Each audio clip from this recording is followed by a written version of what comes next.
in the spikiness concept on top, you're better than zero. And I just started recording, but basically, Dennis and I were discussing the concept that more chaos and in this time of year is to, we want to take advantage of it. That gives us opportunities, and people forget that if it was all the same, then basically your week one would be your week 14. There would be no, it would be kind of boring actually. If it was, well, so then it would become almost what you drafted and how lucky Yes. you got in your Yep. guesses. And Yep. as you know, that's changed. What we thought week one is probably different than what we're thinking now, which may be what we're thinking in week 16. What drives me crazy, Professor, is that everybody realizes that who does DFS content. If you're looking every week, you see some matchups and situations that you could take advantage of on a weekly basis. And part of the better than zero that it kind of gets lost is this concept of drafting teams that'll be good for all 4 quarters of the season. And by that, I mean, I was very confident that at some point of the season that Tampa Bay, Evans and Godwin would not be there. And we already knew Jalen McMillan was out long before we even started drafting this year. He was out pretty early. So we knew that the newcomer, Egbuka, had a good chance to be good for a while. And I'm convinced he might have continued to be good if he hadn't gotten sort of dinged up a little bit. But regardless, we got the first 4 solid weeks out of a guy that we drafted fairly late. Yes.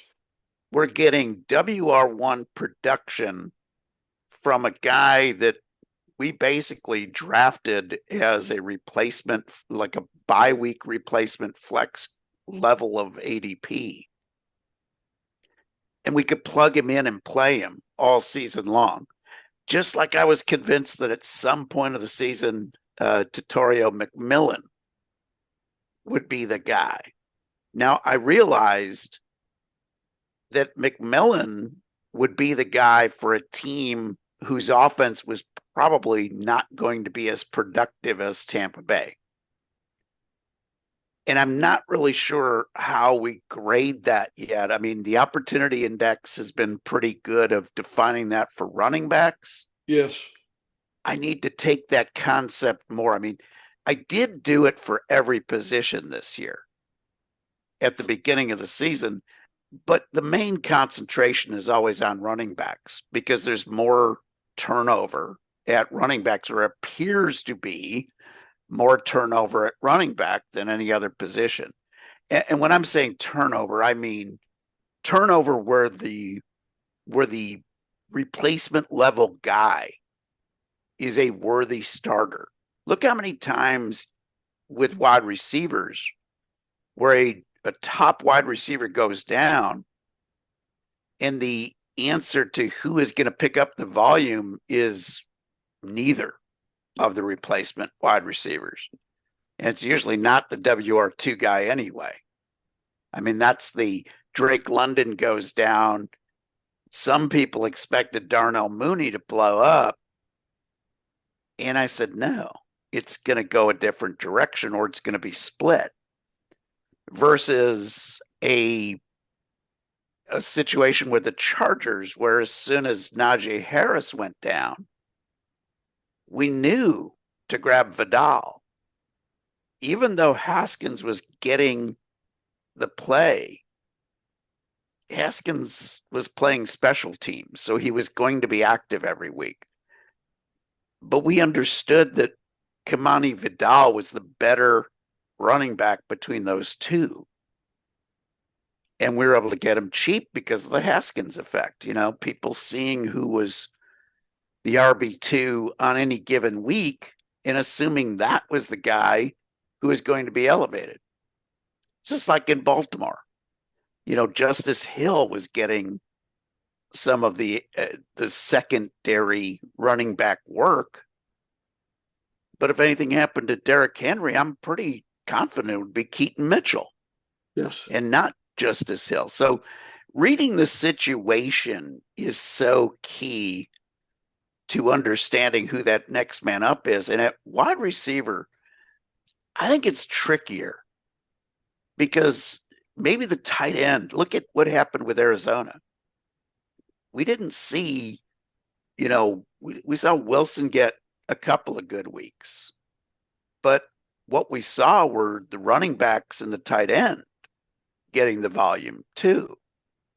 So it was hard to read where that boost in volume was going to go. Wilson was great for 1 week. There's no doubt about it. Actually, he had 2 weeks. I'm Two sitting good here weeks. looking. 2 good weeks. Yeah. 11 and 12, Dennis, he had 18 and 15 targets, and he came Yes. back to earth 13. Correct. And now, we've got an injury situation again. Does he see that increase in targets again? Well, in week 10, he was 7. Then Harrison out, he popped to 18. So what I'm saying, there is precedence that he does that. McBride, though, actually stayed fairly Pretty constant. constant. Okay. 13, 11, 10, 9. That's during the 11 and 10. Who spiked was Carter and Bam Knight. Yeah. Week 11 was 7 and 4. The next was 5 and 3. So there were 11 and 8 Between the running backs. between the running backs. And last week it was 9 because Harrison went out, but McBride, he got 9. Harrison only got 7. So his usual is closer to 10 or 11 the last couple weeks. So, and then Wilson dropped. So it looked like the switch was to the running backs. Yeah. Because Carter has had 5-5-2. He didn't play, and then was back 7-3-6. So he's only had 2 down weeks, but the other weeks is basically 5. So you can, and I'm actually picking him up in a league, Me Dennis. too. He's still Me too. out there for. Yep. I figure 5 targets. I got a shot at getting maybe 10.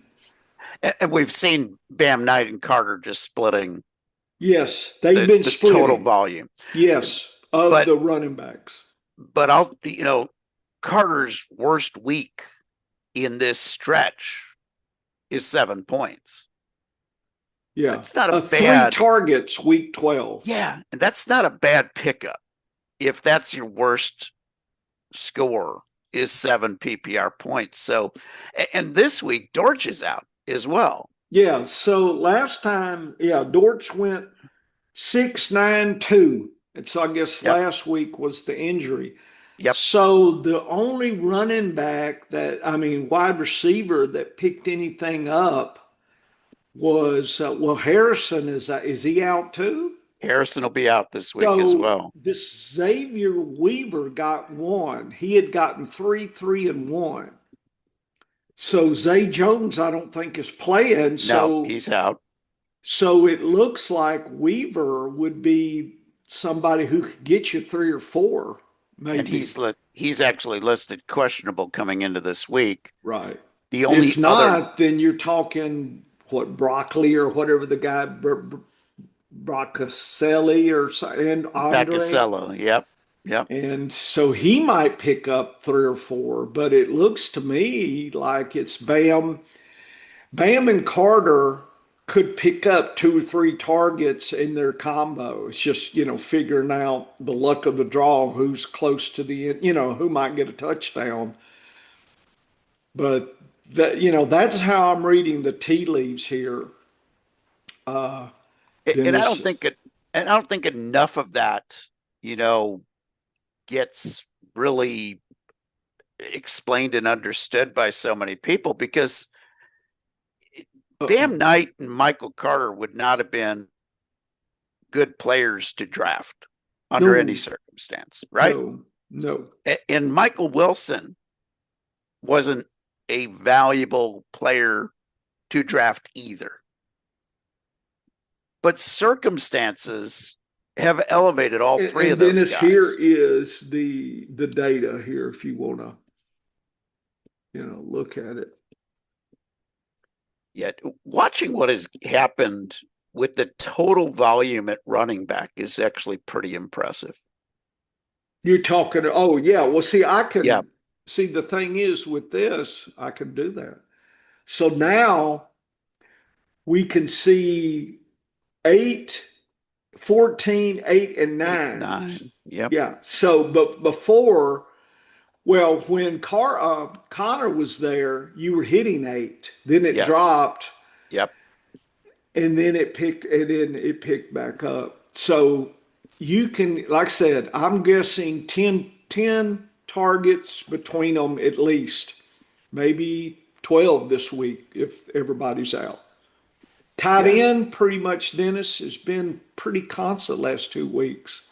Look at the volume at tight end because most of that has been McBride. 146. That's Yeah. been incredible. That's a number that's like 1.5 And times what, so we or at can, least what most teams are doing. yeah, and we can sort that, Dennis. Let's see, where did I go? So, uh, yeah, so tight end, Arizona Wow. 146. The next is Cleveland, believe it or not. That makes Then, sense. That yeah, makes sense. then we're down at Vegas, and then KC, Dallas, Yeah, and then those all here make is sense. Pittsburgh. That's it. So number one, Arizona. And even versus the top team, I mean, they're like 30%, almost 20% higher. Mm-hmm. That's incredible when you look at it. And versus most teams, they're Well, they're like 1.5 times what. yeah, and so if you just grab the average, it'd be 88. Yeah, that's So what I would incredible. do if people are interested, I would look and subtract 88 from all those and then graph that, and that would show you the average. That's what I like, the extremes and the averages. Yeah. That's a process that I use constantly. It's not looking at the individual team right now, just looking at the whole process and then focus on the team, then focus on the player. It's the top down approach, Dennis. Again, nobody, that's what, trying to teach. And if you don't have your own database, folks, I mean, if you're serious about it, and if you're listening to us, I don't know why you wouldn't be serious. You got to develop your database. Dennis and I both run our databases, and this with a pivot chart, just look how fast I can go. Yeah. Quick, and I could get concept like we can look at running backs. The average for targets on running backs. By the way, San Francisco, look at 140, Whew. Dennis. Look at everybody Wow. else. So the average is 67. So Arizona, you thought in tight ends was something. San Francisco, Dennis, is double Doubled the up. average. That's crazy. Double, even higher still. And So, folks, if I was guessing for the playoffs and you had some, if you have CMC, I hope you got some handcuffs. I don't know who it might be. We can guess, but if I had a space, I'd try to I'd try to grab two of them there. What is Garendo still on there? Is Garendo in San yes. Francisco? Yes. Yep. And it's Mitchell, or I don't know who else is there. No, Elijah Mitchell's with Kansas City now, So but who? third guy up uh, for San Francisco right now is Brian Robinson, Well, I would who's definitely actually ahead try. of Isaac as far as every game. But I'm convinced that Garendo would get more Yeah. play if So CMC if went I down. had nothing else to do, Dennis, and was going into the playoffs, if Garindo's out here, I'd try to. I mean, look what could happen. I'm not saying he'll get this crazy volume, but you'll have a live player, Dennis, better than you have now. And you don't have to worry. You don't have to go to the waiver wire. You already got it. And that's why things like Ray Davis and, that's what we do. We're hoping for the better than zero. But, look at 58 Buffalo.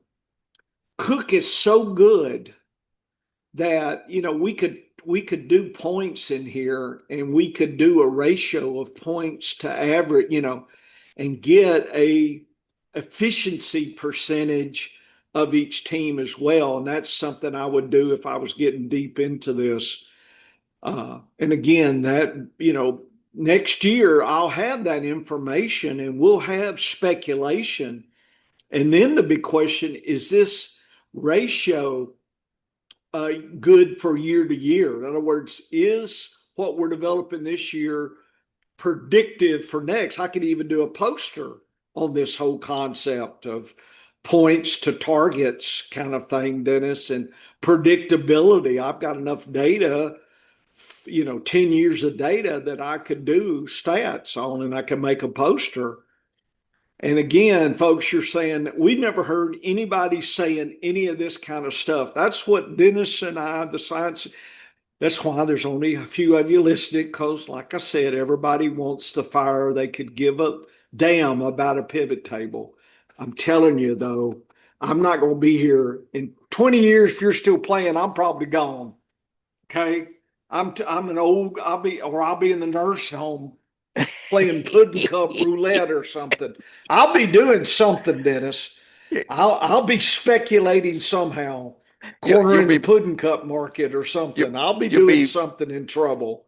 you'll be betting on the The Walker roaches races. going to the Walker pudding races. cups. Yeah, Yeah. the Walker races down Yeah, the the Walker hallway. race. I'll be doing something there. So anyway, Dennis, that just shows you this whole thing about chaos and variability. Think about it. If all these numbers were the same, each team was it'd be pretty boring.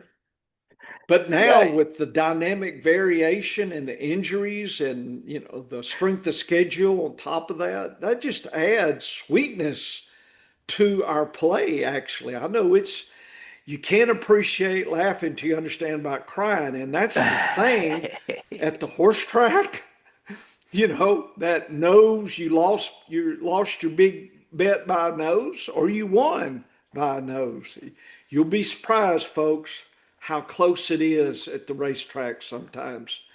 You think, oh, they show you the horses winning links. I'm telling you, sometimes it's a nose that puts money in your pocket or takes it away.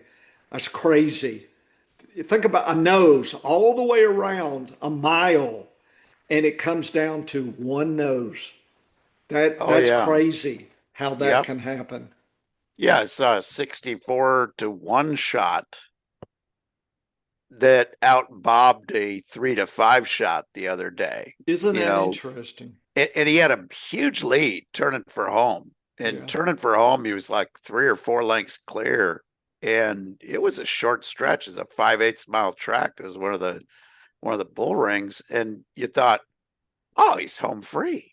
Yeah. That last 16th of a mile, 2 other horses were closing on the outside, and it was a 3 horse photo. He won. He was a healthy nose ahead because he got the right bob, but that's 64 to 1. That's $128 swing Yep. if you had that horse. And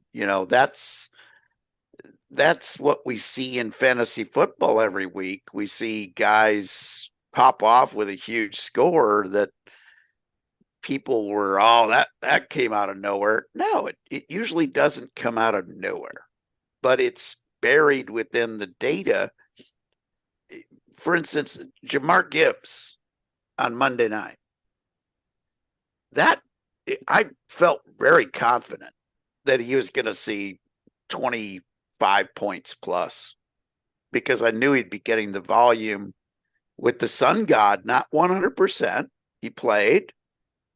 Thrilled to see that. Thrilled to see 15 points from a guy that I thought was going to be out. Had him in all my lineups. I mean, I had everybody. I couldn't squeeze any more Dallas and Detroit guys into my lineup on this week. Yeah. With that hot Thursday night game. And of course, as we said, we sometimes get worried about Thursday, but this was a unique Thursday. And this happens for both teams every year if they play on a Thursday night following Thanksgiving, because they're always playing on Thanksgiving. Right. So they got a normal week, and they both got a normal week. So we were right to think that this would live up to its billing on scoring. And I'll tell you that Ryan Flournoy from Dallas is a guy that I'm going to keep an eye on for next season. Obviously, if Pickens and Lamb are back, and it's not a sure bet Pickens will be back, but that Flournoy had a huge game, and he's had a couple of these now where he's performed quite well. When circumstances have dictated, when Lamb's gone down, He had 3 Flournoy's targets. been the guy. Yeah. So but he had 9 this week. So Yeah. had 6. So he did a flash. So yeah. yeah. And it was directly when Lamb went out. He was he was 100% the Lamb guy after he went down. But to see that huge, I mean, that's 2 weeks that he's had really good volume. 13 targets for a guy that is on waivers in 90% plus of the leagues is pretty amazing. But it took Lamb going down for that to happen. And that would have been predictable. I will say that when you have a database like this and you're bored, instead of sitting there watching the birds, turn on your computer and just look at this. Just kind of scan. I'm not, just for your sake, just see what's happening. Just see is something new happening. Just kind of look. I mean, you never know what it is you'll find. It's a treasure hunt, Dennis. It really is a treasure hunt about things, and I do like that. And see what we see, and you never know what you'll see or find in this. So I do like that, and that's why I try to build databases off season. And folks, I'm actually getting itchy to go and do my off season. Isn't that crazy, Dennis? You were mentioning that you and I kind of almost one step into preseason. We're already trying to think some questions to, our minds are just flicking around based on all that. Yeah, and I'm hoping to have my historic data completed. I'm working on running backs now. Yeah. And that way, when the season ends, when week 18 is in the books and they go to the regular playoffs, I mean, that's when we start working on the data for next season. That's when we should have, before the NFL playoffs are done, we'll have all of our recap data for the year done and already have an idea of maybe even that first guess for next season. And that's the crazy part. But you gotta, seeing people whine about, oh, it's not as interesting. If this isn't as interesting to you, there's something wrong, because the more variation you have, the more surprises you have, that should excite you. It shouldn't turn you off to fantasy football. Like, even if I'm getting my butt handed in a league, I learned something from playing in that league. And that's why you got that diary to make notes. Yes. And I'm really looking forward. I'm starting to already look at my rosters and what I drafted, where were my weaknesses this Yeah, year? that's Who let I'm me down? that post-mortem surgery, that peek into our drafting, it could have been injury, right? If we drafted Burrow and he was gone and having some inconsistency, somebody like Lamar's been up and down and has been real. I consider him spiky now. And Yes. and that this week I'm rolling the dice again. I'm hoping, Yeah.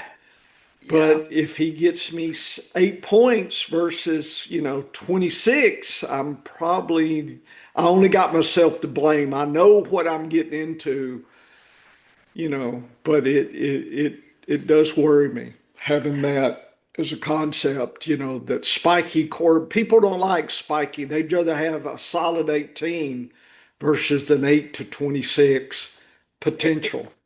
And this goes back to one of my favorite strategies at running back or at quarterback is if I take a one of the top guys who also makes a lot of his points with his legs, Yeah. my second quarterback is more of a pocket passer like Dak or Goff. Yeah. Like in and Dak and Goff are not always going to be the spectacular guy. Dak's having a great season, and Goff had an unbelievable season last year. Goff is back to a normal fantasy football season, which just means he's not going to lose you a week. You look at Dak or at Lamar, he's had 3 games in a row under 10 points. It's been lean. It's been lean. The worst game that Jared Goff had was 15 points. Oh, And at home, he's been over 20 every game. It has he had the huge week 1 week. He had 47.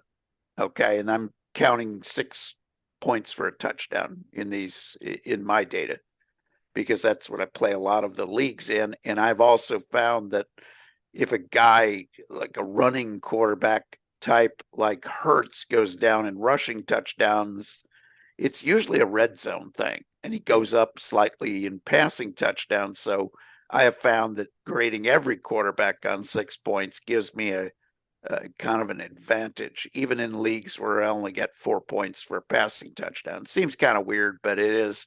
It's been tested, and it's pretty good across all my leagues. But you know what you got in Goff. He's a yeah. late round quarterback. He's the quintessential backup quarterback Right. to use in fantasy football. When has he missed a game? Like Right. he doesn't get hurt. He's reliable. His worst games are still keeping you in the running. Right. And if you got that going for you in fantasy football, you are set. And I'm not talking waiting so long that you're drafting him as your first quarterback. I'm talking about he's the backup. He's the best backup. Him and Dak are great backups. Were great backups this year, especially with how late they were going. Didn't get the performance out of Jordan Love that I'd hoped, Yep. but even Jordan Love hasn't hurt you most weeks, and he's given you some spike weeks. So, you know, when you take cheap quarterbacks as your backup, Right. your your level of what you expect out of them is much lower. But if I had Goff on every team as my backup, Yeah. and I could have gotten him on every team at a Yeah. reasonable price, Yeah. I've got a safety valve versus the teams where I got aggressive and I went, Burrow, and then I waited too late and I took, you know, a lesser quarterback. I learned my lesson from this season. And you say, well, next season's going to be totally different. Yes. But But our if you, approach is the skeleton's going to be the better than zero, folks. oh, yeah, It's just yeah, how we modify it everything and every year we're going to be testing new concepts, be pushing things. But the skeleton right now, until we find a better one, you see, that's the thing. In Yes. 20 years, we're not probably going to be, I don't know what we're going to call it, but we'll be doing something. It may be a version of it, but I bet it's going to be changed a lot because the league can change, rules can change. If they're playing in summer in Europe and fall in the United States, who knows what, Dennis, who knows? There could be two Super Bowls, a Europe Super Bowl for the summer. And, I could see all sorts of stuff. I could see professional football year round. Just depends on where they're playing it. Who knows? I mean, you don't think they would love that to double the players union would love to double their size because that's double the money. And our fantasy could never end. It could just keep going forever and ever. It, yeah, there will be changes. That's the There only thing will, we know is but that there will be changes. we're going to start thinking about consistency, volume, better than zero, thinking about streaming, thinking about value, thinking about just things that we've noticed that need to be tested. So I can predict that it's probably unpredictable exactly what we're doing next August, but I think I'll know a lot of the tools we'll be using. I just not sure all the combination here, folks, but we'll be having different axes, but we may have a skill saw in there too. Just never know what we're going to have. And come find us at the expo, by the way. We plan to be presenting some posters and hanging out with all our crew. It's really fun. Go tour the Hall of Fame, even though it's the Hall of Chiefs, but the Hall of Fame. Drew Brees, I'm hoping, gets in this year. So maybe they'll at least have a Drew Brees suit that I can buy or something. But anyway, come find us. Let's talk data. And if you're interested in doing a poster, don't be quiet. Let us know after the season, and we will build you up and help you present a poster. And who knows, that might get you, maybe you'll be on ESPN remembering us. Yeah, those two old guys, they helped me get here now that I'm cashing my $1 million check. That's okay. Dennis, we got our walkers and they come by in their Ferrari and swoop us off our walkers on the sidewalk. Yeah, I knew those guys. You never know just that. just speak nice of me, Yeah. you know. Dennis, I'm But going to stop. I think we had a good strategy. that was a Uh, good pre-show, yeah, yes. I'm going to stop and call it a discussion of, I don't know what I'm going to call. I'm going to call it something, but I'm going to stop and then we'll do our real show. But that way people don't have to hear us if they don't want us. But uh, I still got some more Target stuff I want to talk Oh about yeah, yeah. instead of spiky concept that we and I were discussing. So I'm going to shut this down and we'll have this as a separate recording here, Dennis.